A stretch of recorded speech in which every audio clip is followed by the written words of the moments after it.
What's up, Hedgehog Maniacs and Doki Fanatics? Sonic X17 here.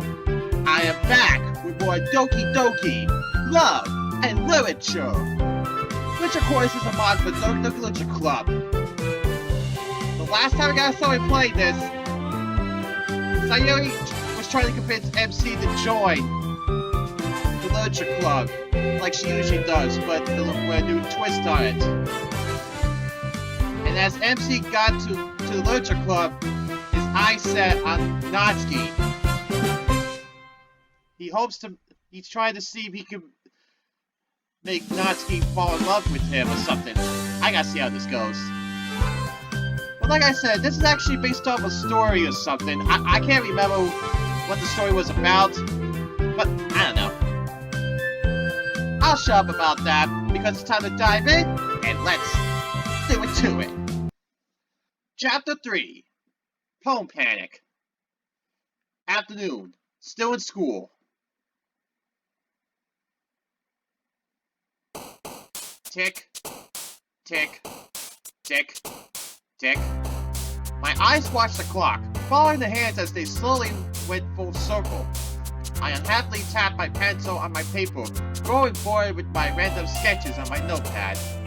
My classmates looked just as antsy to leave, fidgeting around in their seats. The teacher, Miss Gojo. What? Gojo? Oh man, that was fun. Anyway.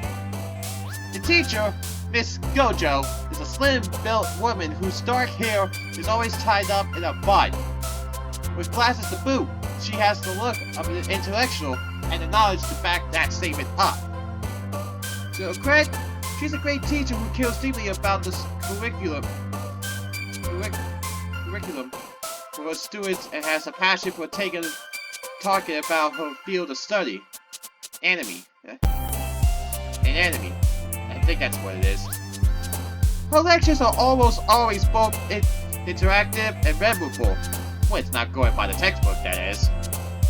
But I swear, if I had to hear one more word about the chemical reactions of a reptilian brain enzymes when subjected to cold temperature environments, I might just... The bell rings.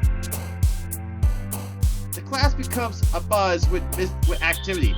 Miss Gojo is babbling on about the homework due next class, but nobody, myself included, is really listening. I grabbed my spilled papers and shoved it in my bag. Believe it or not, I was actually eager for my first real meeting with the Literature Club. Not just because it gave me a chance to know Natsuki better, but I actually found myself enjoying the challenge of writing a poem, to my surprise. It took me well over an hour to carve out a poem I felt was worthy enough to show it someone. But once I finished it, I felt overwatched with a great sense of pride in my writing. Maybe Sayuri was right in saying writing becomes more enjoyable when it isn't forced enough through the confines of schoolwork. I glanced at my phone. Speaking of Sayuri, I expected a text from her telling me to wait for her, but I haven't heard anything from her since the walk home yesterday. She probably expects me to go on my own now that I know how to get there, I think to myself. No bother. I still remember how to get there. I slip out the door and mingle with the crowd of students, all wrapped up in their own conversations. I slip out the door and step outside, going through the foyer. The midday sun was streaking across the thin clouds, giving them a rosy pink-orange glow. It looked amazing reflecting on the koi pond, giving the area a serene and quiet aura. I walked through the doors of now empty seniors building and made my way up the stairs. I turned the corner. Something catches my eye. A short girl, dressed in her school uniform, back partially facing me as she stepped out of the restroom. A cluster of paper towels is clenched in her fist. She rubs her eyes with the towels and tosses them into the bin. She walks away, seemingly unaware of my presence. I recognize the painkiller immediately. It's Natsuki! Natsuki? Whoa, what happened? She turns to face me. I can see the ugly redness on her cheeks. I'm puppy. Oh man. Why is she crying?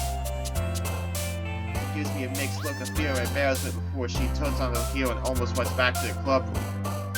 I stand in the hallway, dumbfounded. What did I say? What happened to her? I think to myself. I paused by a water fountain, trying to collect my thoughts. It looked like she was crying, long enough to have her eyes puffy like that. Something must have happened. I hate seeing Natsuki like this. But over what? What could make a sweet and innocent girl like her cry like that? God, I hope she's okay. You and me both, MC. Still in a daze, I walk into the classroom. Yuri and Monica were chatting instinctively by the teacher's desk. Yuri leaning against the solid oak desk with Monica sitting in the black leather chair used by the teacher. The same book Yuri was reading yesterday sits at her side, her hand gently resting on the cover. On one of the front desks sits Sayuri, scribbling with all the focus I've ever seen her give on a piece of paper. And tucked away in one of the back desks is Natsuki, head down at the same book she had earlier. Why isn't anyone talking to her? Monica noticed me enter and slightly spins in her chair to face me. Ah, there you are, Sayuri. I was wondering where you were. I was wondering where you're at. I was starting to think you were going to skip on us. She lightly laughs. Don't worry, Monica. I'm one of my word. I shed a laugh. I'm actually looking forward to sharing my poem, believe it or not. I actually spent the night working on it. A slight exaggeration. How would she know? Monica gives me an intrigued look. Really? Well, it's good to see that you're taking this stuff seriously. I can't read it. She gives me a final smile towards back to Yuri. The conversation's over. Should I talk to Natsuki? Yeah. Does she even want to be talked to right now? She looks like she wants to be left alone. I decide to just give her some space and share poems with her last. I walk over to Sayuri, who is so wrapped up in her own little world she doesn't notice me approach. I playfully tap her on the nose. She glances up and beams me a smile. Hi, Sayuri! Ready to share poems? I give her a light shrug. Ready as I'll ever be. Monica claps her hands together, which grabs mine and everyone else's attention. Okay, everyone. I'll be one there with you because it's time to share poems.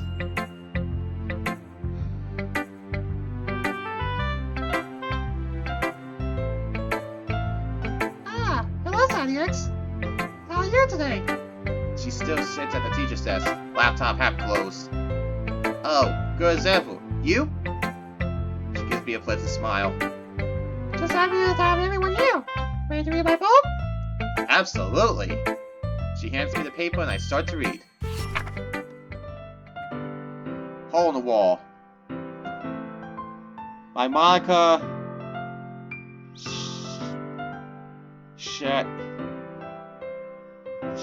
Sorry, I can't pronounce that last name. I'm sorry. Anyway. It couldn't have been me. See the direction the sparkle protrudes? A noisy neighbor? An angry boyfriend? I'll never know. I wasn't home. I peer inside for a clue. No, I can't see. I reel, fine, like a film left out in the sun, but it's too late. My retainers.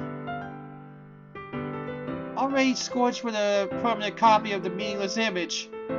It's just a little hole. It wasn't too bright. It was too deep, stretching forever into everything. A hole of infinite choices. I realize now that I wasn't looking in. I was looking out, and he, on the other side, was looking in. I hand her the paper back. From what I could gather, Monica's poem was about... I'm not actually quite sure. There's a lot of ways one could interpret it. freedom? Taking the road less traveled? Alternate timelines? If there was a message, it was lost on me. What do you think, Son X?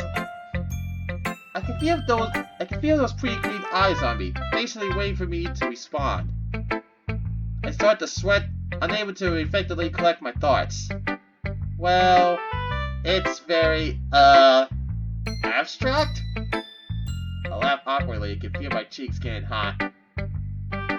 Sorry, I didn't mean it like that. I'm not exactly the best at giving critique. She laughs. Don't worry, Son X. It's good that you call it abstract because that's the style I was going for. Leaving the message up to the reader. What do you think the message was? I try to whack my brain for a quick, effective response. I thought it could be about the loss of a loved one? With the hole in the wall representing the afterlife? The blindness representing the true scale of the person's pain? There's a grain of uncertainty in my voice. Manga takes a moment to let that comment sink in, turning it over in her head like a Rubik's Cube. That's good. Well, I did read the story with a different theme in mind. I love your interpretation. That puts me at ease. Slightly. Manga points at my paper. Can I read yours now? I silently hand her my paper. I watch her eyes trail down to the bottom of the paper, soaking in every detail of her face, trying to read her thoughts. She offers nothing, a blank stare. What is she thinking? Seems like an eternity passes before she speaks. Son X, this is pretty good. I like the way you portrayed the setting, but She pauses. you could use some work. The overall message was clear, but I feel like you could have used some words differently. That's a great first bump for a relatively inexperienced writer, and you should be proud. I smile, grateful for the genuine comment. Thank you. When I started writing it, I wasn't sure how I wanted to write the saying as, and I almost just gave up and wanted to do a different story altogether. I lightly laugh. Well, consider this my writing tip of the day. Oh, the writing tip of the day, huh? When you get stuck on one part of your book, or any story really, it'll stop your flow entirely and mess up how you view your story. My advice? She waves her hand. Just move on. Write down what you have on your mind for that part, and just keep writing. You can always go back and revise it later. Wow, Monica, that's really helpful. Thank you. No problem. Don't forget, you can always come to me for advice on anything. It's a present. It's my turn to make you feel welcome. I smile. Thanks. I'll keep that in mind.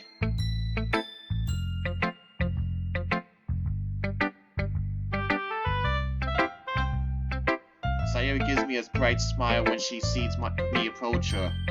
I take a moment to look at the paper she had. It was obvious from the sharp contrast in writing she had gotten something written down, but then came back to finish it later. This should be interesting, I thought to myself. Hey, Son X! Ready to exchange pops? She bubbles with the paper, which I gingerly take. Dear Sunshine, by Sayuri Ahsoka. I think that's how you say the last name of that one. But anyway. The way you glow through my blinds in the morning, it makes me feel like you miss me. Kissing my forehead to help me out of bed. Making me rub the sleep from my eyes. Are you asking me to come out and play? Are you trusting me to wish away a rainy day? I look above, the sky is blue. It's a secret, but I trust you too. If it wasn't for you, I could sleep forever. But I'm not mad. I want breakfast. I read through the poem. It's a brief story about how the sunshine greets her every morning, persuading her to rise out of bed despite her objections. Very cutesy, with a happy tone hanging over the text like an umbrella. The final stanza. I want breakfast. In short, it had Sayori's name written all over it. So, what did you think? She's clearly eager to hear my thoughts. I hand her the paper back. I thought it was good, Sayori. Short but sweet. But something tells me you were a little hungry when you were writing it. I grinned. She looked confused at first, but then she started to laugh. Well, I woke up late and didn't get to eat breakfast this morning, so I was feeling hungry when I was writing it. I can't help but shake my head. Sayori, you really need to work on getting up on time. Eventually, this is going to hurt your marks. Sayori gives me a dejected look and says nothing. I try to move things along. Anyway, do you want to read my poem now? At this, her demeanor changes. She eagerly snatches the paper from my hand and starts to read. Sayori slowly starts to read my paper, and I watch her expression morph from vague interest to some variety of awe. That's really the only way I can describe it. I can even hear an audible "wow, wow" under her breath. After maybe 30 seconds, she looks up at me. Yes, this is amazing! This has to be one of the best poems I've ever read in this class! Her voice is filled with excitement. I wave her off. Oh, come on! It's okay, but certainly not the best. No, really! I love how you try to put the reader into the scene, and how you made the world around him interesting. Even despite the smallest details like the clearness of the ocean and all that. It was great! She smiles at me. I think about her review for a moment. Praise is nice, but I also want criticism. Then again, maybe going to a carefree girl like Sayori for an honest review isn't the best idea in the world. I started to go find someone else to share poems with when I heard Sayori speak up. Hey, are we still working on together? I pause. Obviously. Why? What's wrong? Nothing. Just double checking. She awkwardly laughs. I smile, say nothing, and go find someone else to share with. Oh, Sayori.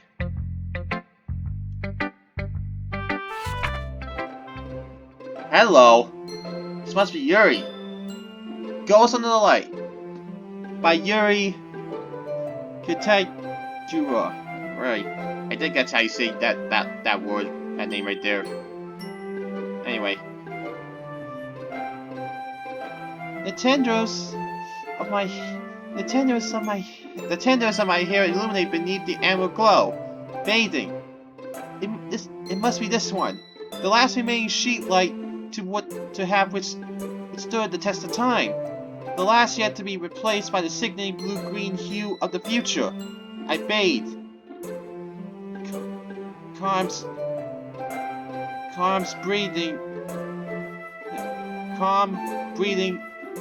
breathing air of the present, but living in the past. The light flickers. I flicker back. Yuri's poem was oozing with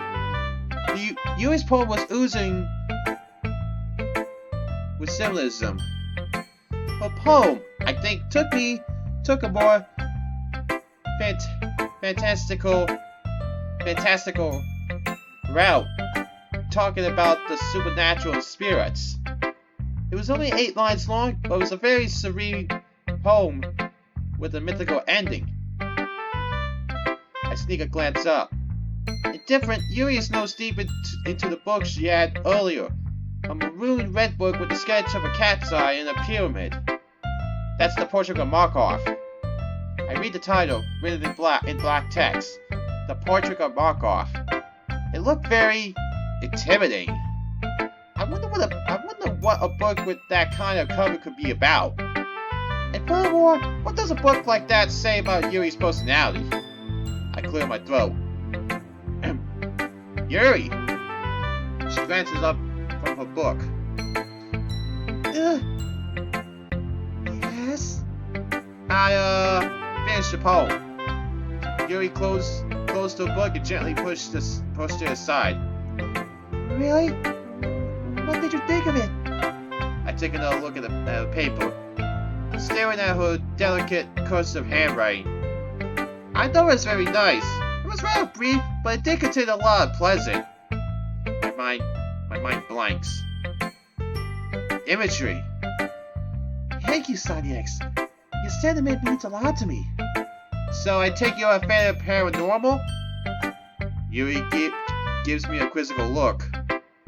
I'm sorry? I raise the paper with my hand. Perhaps I misread, but was it not about ghosts? That's the impression I gather from it. Yuri pauses for a moment. That's one way you could perceive it, but it wasn't what I had in mind. I cocked an eyebrow. Oh? What was the intention then? I'm now intrigued. Well, I wouldn't want to mess with your absurdly valid interpretations, but she trailed off. It's not that important. Don't worry about it. She glances at my paper. May I read yours now? I silently handed her the paper, still very confused at how abruptly she ended that. Wouldn't she want to discuss her work? Yuri carefully reads my poem, soaking in every detail.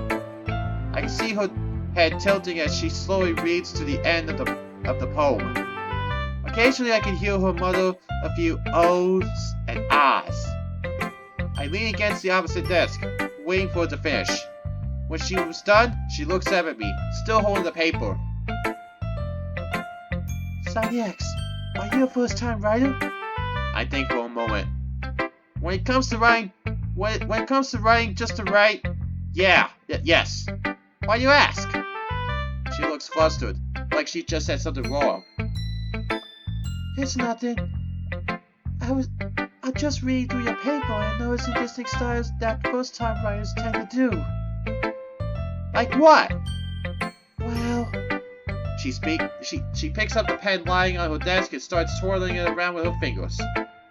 First-time writers usually make the objective of their work obvious to the reader. It isn't a bad style of writing, but it often comes off as immature or unkept. They tend to use more basic vocabulary and a feel as obscuring art for confusing the reader. It's certainly a safe tactic to employ, but for many readers it's a sign of shallowness or lack of confidence. There's an edge of authority in Yuri's voice. Right now, I am the student and she is the teacher. I'm not sure whether to be grateful for this moment or insulted by the fact she called me shallow. I know Yuri doesn't mean ill intent, but I'd be lying if that comment did sting just a bit. My mind wanders back to Monica and Natsuki's brief dialogue yesterday. It's both simple and complex. It's unique. I clear my throat. Kinda like how Natsuki writes? I draw my eyes to where she is, busy exchanging her poem with Sayuri's. I guess she didn't hear me mention her name. Yuri quickly shakes her head. Natsuki is different. What would you think would be a weakness in her writing is actually a strength? She can use simple vocabulary to paint a vivid image. There are a few writers who can do as well, but I think Natsuki is one of them, even if she doesn't do it actively. I ponder this for a moment. Yuri clears her throat and slides her book back towards herself. In any case, I'm curious as to what she would think of it.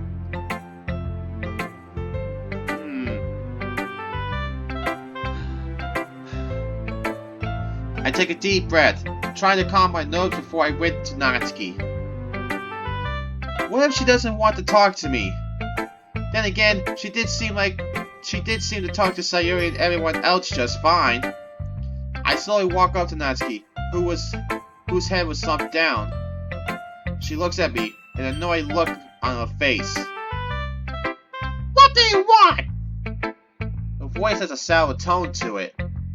In her eyes, I can still see redness, but it's mostly staring starting to fade. I fumble with my words. We, haven't exchanged poems yet. Oh, right. A pause. Sorry, it's just... She trails off. I try to move things along. Did you want to share? I understand if you don't want to. I try to sound comforting. No, it's fine. She opens up her pink binder to find her poem. She takes the straight sheet of paper out of the binder and hands it to me. I can't help but notice the slight shaking of her hand, reverberating on the paper. What happened to her? I start to read her poem. Hello! I thought it was Eagles Can Fly again. But I thought it was the Eagles Can Fly poem. But this is a world of masks by Natsuki Tamura. A world of masks. Everyone has one, but nobody knows why. Blocking everyone out, but keeping everyone inside. Making it so hard to even try. A world of masks. It holds you close, blocking out all that you can feel. Feel distorted? Fear distorting everything that is real. Making it so hard to love, to see, to trust. Why fight when our demons always persuade us? A world of masks. Too afraid to try, but the pain will always remain. Unable to escape from this terrifying domain. Suffering more, but hey, who would ever know? In this world of masks, nobody shows your sorrow.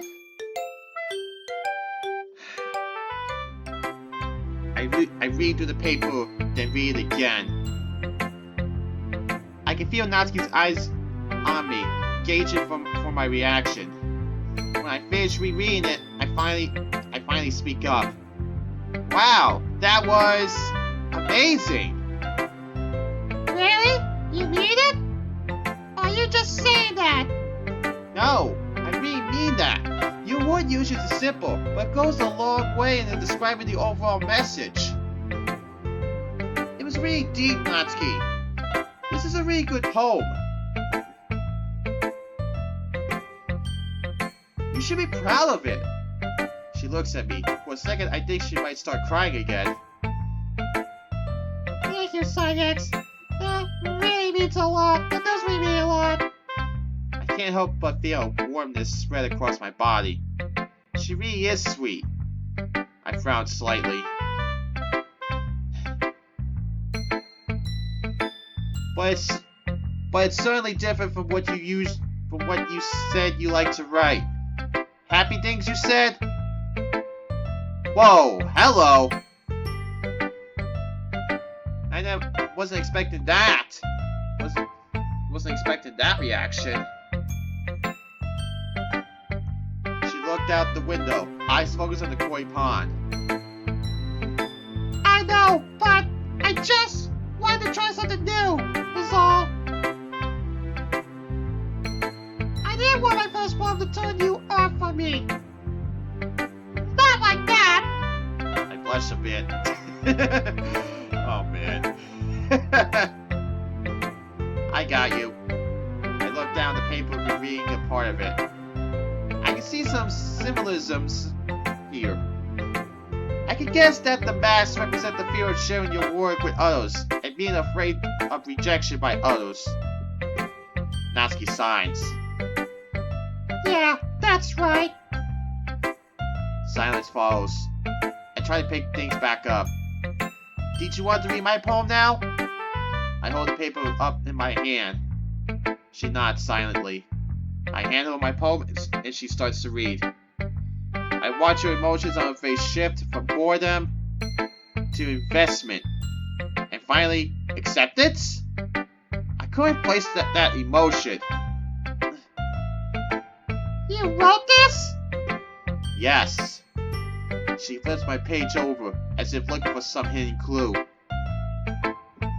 What is it? What's wrong? She flips it over again. It's good. Her voice seems to quiver. I don't understand. Did she not like it? Did she hate it? Did it scare her? My mind runs through a million different ideas. She seems spaced out, thinking about something or someone. She gets up from her chair. Give me a second.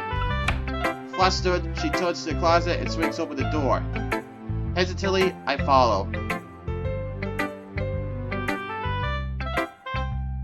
The closet is much more spacious than I expected to be. A small sink with a plug-in kettle sits, with wood shelves hanging above it. Facing it is a long row of shelves extended some 6 feet high, from wall to wall. A bit of stretch for me to reach the very top shelf, but Natsuki would definitely need help reaching anything up there. Various colored papers, photos, and books sit strewn about. Some organized and some not. Natsuki hops up and down, trying to reach a pink cardboard book set. She fails and curses. Adorably, I might add. Oh, Monica moved her manga again, did she? Yep, she did. Ah! Why does Monica always insist on moving my stuff? I point at the colorfully decorated box set, sitting on the highest shelf. Is this what you wanted? Yes, I could have got it myself, you know. Sure you could have, I think with a laugh. Carefully grab the set, surprisingly light in my hands. Be careful! I spent all the money I had on it, and I can't afford it to get damaged by you or anyone. She practically snaps at me. Internally, I roll my eyes. She's acting like I'm gonna toss it out the window or something. Hey, Natsuki is very protective of her manga. Okay, MC? I'm not that reckless. Who does she take me for? Though I have to appreciate her care for them. I don't know. I take a closer look at the box set. Manga? I accidentally said that out loud. Natsuki's face takes a wounded expression, which morphs into distaste. Sorry if I enjoy stuff you don't like. Her voice raises at the last word.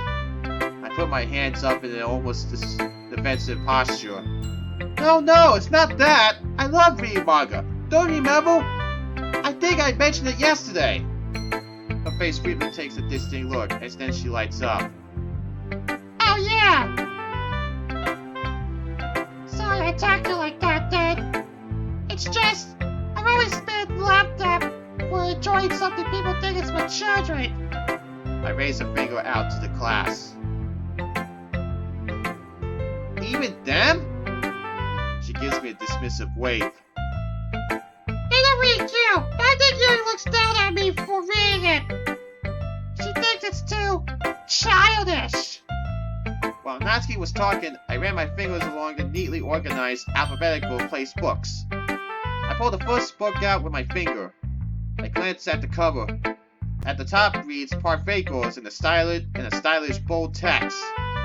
Four schoolgirls dressed in colorful attire striking anime poses adorns the cover. It looks like your average slice of life manga, the type I tend to stick away from in favor of more adventurous reads. I flip it over and skim through the summary. It's kinda slow going at first, but things start to pick up by the end of the volume. After that, it gets really good. It's mostly just explosions, so you can get a feel for the characters. Natsuki's voice has completely shifted from a minute ago. She must be really passionate about this, I think to myself. I nod silently and start thumbing through the pages. The art style is what you expect from a female-oriented manga, but there's a certain appeal to the character designs that intrigues me. The way the characters are drawn in this half-chibi, half-realistic style has a certain charm to it. From across the room, Manga stands up. Alright, I hope everyone enjoyed sharing the posts with each other. It's 5 o'clock, so you're all free to leave now. The paper bill for announcement tomorrow about the festival. And With that, she starts to pack up her laptop. Yuri looks puzzled but says nothing. I turn to see Sayuri lingering by the closet entrance. Hey, Alex! You wanna go? Sure, let's go. I say, starting to carefully tuck the book into my bag. As I start to leave, Natsuki grabs my sleeve and pulls me close. Listen, can you try reading some of it tonight so we can start reading together tomorrow? Her voice is sweet and pure. Whoa! I don't think that's another expression I haven't seen from Natsuki. I nod and start to turn away, but she pulls me closer. I swear to God, if I find a single piece wrinkled or tear in my book, Her voice is quiet but better to say. I will end you! Whoa! Okay, that's scary right there.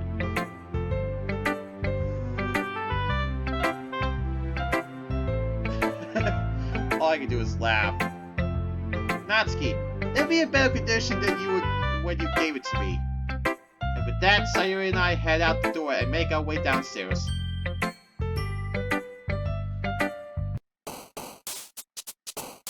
What do you think of Natsuki's mom said, yes? Sayuri asked me this out of the blue. We were about 2 blocks away from Sayuri's house when she asked me the question. We had mostly been silent, with myself just scrolling through my phone. I couldn't help but notice that Sayuri seemed to be distant. I think in response to a question. I know it was really good. There was a lot of imagery that made it stand out, and it definitely lured you to an unfamiliar place. A pause. What did you think of it? Oh, I thought that too. He actually put me in that room, literally. Wait, huh? Relatably, Sayuri? What do you mean? I'm confused. Sayuri gives me an odd look, then blushes. Oh, sorry. You meant to say remarkable. Yeah, it was very remarkable that she wrote something like that. She tends to keep her brain very one-minded. I give her an uncertain look, but ultimately shrug it off. Honest mistake, is all. I walk her to her front gate and wave goodbye before I turn and start to walk to my home. I absentmindedly scroll through my phone to pass the time. Before I know it, I'm at my front gate. I pull my house keys from my pocket and start to unlock the door when I notice the right letters sticking out of the door.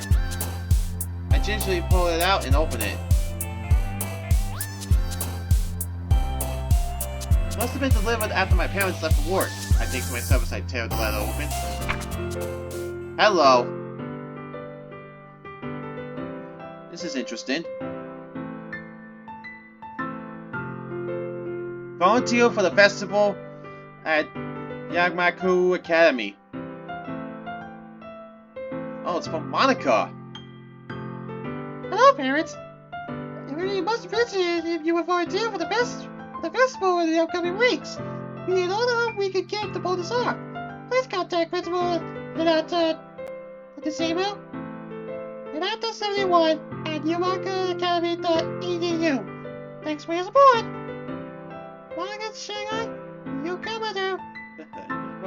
Monica Shinger, Yumaku Academy student. I skimmed through it. It's an advertisement for the upcoming festival, written by Monica. It was aimed at parents who would like to volunteer. Nothing very interesting for me. There was also the same text on the other side of the message, translated to Japanese. Festival, I thought. I wonder what Monica has planned for me to do, if anything. I am a new member, but I'm sure there's something I can do. Maybe help get the word out about the Literature Club, or make the decorations, or help Natsuki with bacon? With that last thought, my heart beats just a tad faster. I unlock the door and push it open. As usual, there was something warm sitting on the stove when I entered the kitchen. I placed the letter on the table. I looked down into the metal pot on the stove. Looks like udon. The grilled vegetables mixed in. I opened the fridge and dig out a Ramoon bottle from its box, taking it upstairs with me. I get to my door and set the soft drink on my desk, placing my bag on my chair. I pull out Natsuki's book from my bag and gently place it next to my soda. For a moment, I remembered I also have a poem to write for tomorrow. I could always just start writing after I finish, or do it at school, I think. Or I could get through this and start working on the poem after. I crack open the bottle and start to read.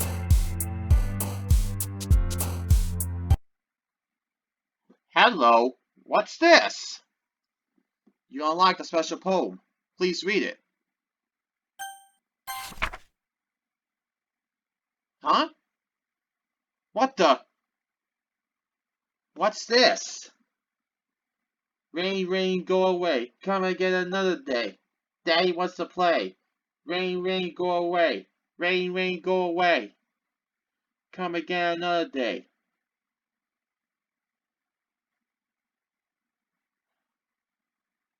Rain, rain. Wait, is that Natsuki? Was that Monica? I don't know. Rain, rain, go away. Rain, rain, go away. Come again another day. Wants to play. Rain, rain, go away. Rain, rain, go away. Come again.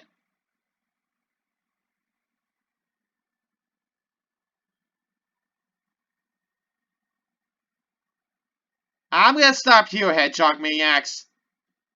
This was an interesting one to say the least. But that last poem, though. What could this mean? I'll have to find out as I start the next chapter. But for now, SideX17 signing out, and I'll catch you guys in the next video. See you later, everybody.